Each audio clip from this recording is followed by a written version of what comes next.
আসসালামু আলাইকুম, আমি জুবায়ের বলছি। আশা করছি আপনারা সকলেই ভালো আছেন। আজ আমি একজন সচেতন শিক্ষার্থী এবং ছাত্র রাজনীতির একজন শুভাকাঙ্ক্ষী হিসেবে গভীর উদ্বেগ এবং তীব্র ক্ষোভের সঙ্গে কিছু কথা বলছি। সম্প্রতি দেশের বিভিন্ন শিক্ষা প্রতিষ্ঠানে বাংলাদেশ ইসলামী ছাত্র শিবিরের উপর একের পর এক যে বর্বরোচিত হামলা চালানো হচ্ছে তা কেবল ন্যাক্কারজনক নয়, বরং এটি আমাদের শিক্ষাঙ্কনের জন্য শান্তিপূর্ণ পরিবেশের উপর সরাসরি হুমকি। আজ চট্টগ্রাম কমার্স কলেজে ছাত্র শিবির যখন ভর্তি সহায়তা হেল্প ডেস্ক বসিয়েছিল, তখন তারা কাউকে বাধা দেয়নি, কাউকে হুমকি দেয়নি, বরং শিক্ষার্থীদের প্রয়োজনীয় দিক নির্দেশনা দিয়ে সহযোগিতা করছিল। অথচ সেই মানবিক কার্যক্রমে ছাত্রদলের নেতৃত্বে একজন সন্ত্রাসী হামলা চালায়, হেল্প ডেস্ক ভাঙচুর করে, দায়িত্বপ্রাপ্ত শিবির নেতাকর্মীদের ওপর শারীরিকভাবে আক্রমণ করে। এটা কি আমাদের ছাত্র রাজনীতির চিত্র? এটাই কি আমাদের চাওয়া ছিল? এ ধরনের আরেকটি ঘটনা ঘটেছে রংপুর পুলিশ লাইন্সেও, যেখানে জাতীয় বিশ্ববিদ্যালয়ের শিক্ষার্থীদের সহায়তায় ছাত্র শিবির ফ্রি হেল্প ডেস্ক চালু করেছিল, কিন্তু সেখানে হামলা চালিয়েছে চিড়িয়াখানা গ্যারেজ কর্তৃপক্ষ। একের পর এক নরকীয় কায়দায় তারা হামলা চালায়।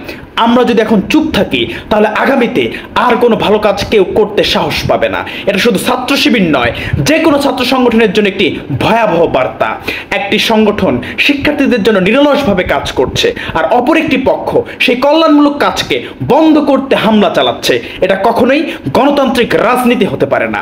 আমরা স্পষ্ট ভাষায় বলতে চাই, যারা সন্ত্রাসের পথ বেছে নিচ্ছে তাদের বিরুদ্ধে এখনই রুখে দাঁড়াতে হবে। ছাত্র রাজনীতি হোক ইতিবাচক কার্যক্রমের প্রতিযোগিতা, কে কতটা ভালো কাজ করতে পারে সে হোক আমাদের মূল বিবেচ্য। বাংলাদেশ ইসলামী ছাত্র শিবিরের ওপর হামলা চালানোর আমরা বিচার চাই। যারা এই হামলা চালিয়েছে, প্রশাসনের প্রতি আমরা জোর দাবি জানাচ্ছি, অনতিবিলম্বে এই হামলাকারীদের চিহ্নিত করে আইনত শাস্তির আওতায় নিয়ে আসতে হবে এবং শিক্ষাঙ্গনের পরিবেশ দ্রুত রক্ষা করতে হবে। সেই সাথে বাংলাদেশ জাতীয়তাবাদী ছাত্র দলের কেন্দ্রীয় কমিটির প্রতি আমি আহ্বান জানাচ্ছি, যারা এই রুট লেভেলে এই ধরনের সন্ত্রাসী কার্যক্রম করছে, আপনারা দলীয়ভাবে তাদের বিরুদ্ধে অ্যাকশন গ্রহণ করুন।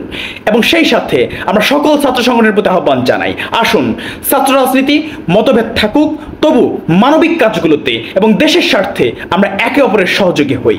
আমরা বিশ্বাস করি আগামী দিনের নেতৃত্ব হবে গঠনমূলক কল্যাণমুখী ছাত্র রাজনীতির হাতে, আর সেই নেতৃত্ব তৈরির পথে কেউ রক্তাক্ত করতে পারবে না ইনশাআল্লাহ। আর যদি কেউ সেই পথে রক্তাক্ত করতে চায় এবং সন্ত্রাসের রাজনীতি ফিরিয়ে আনতে চায়, তাহলে ছাত্র জনতাকে নিয়ে এই দেশের মানুষ, এদেশের সচেতন শিক্ষার্থী মহল এই সকল সন্ত্রাসী কর্মকাণ্ড রুখে দিবে ইনশাআল্লাহ। ক্যাম্পাসে কোনো প্রকার সন্ত্রাসী কর্মকাণ্ড হতে দেওয়া হবে না। আমরা অনতিবিলম্বে এই সকল সন্ত্রাসী কর্মকাণ্ড ক্যাম্পাসে বন্ধ চাই এবং এই সকল সন্ত্রাসী কর্মকাণ্ডের বিরুদ্ধে আমরা ছাত্র জনতাকে ঐক্যবদ্ধভাবে রুখে দেওয়ার আহ্বান জানাই।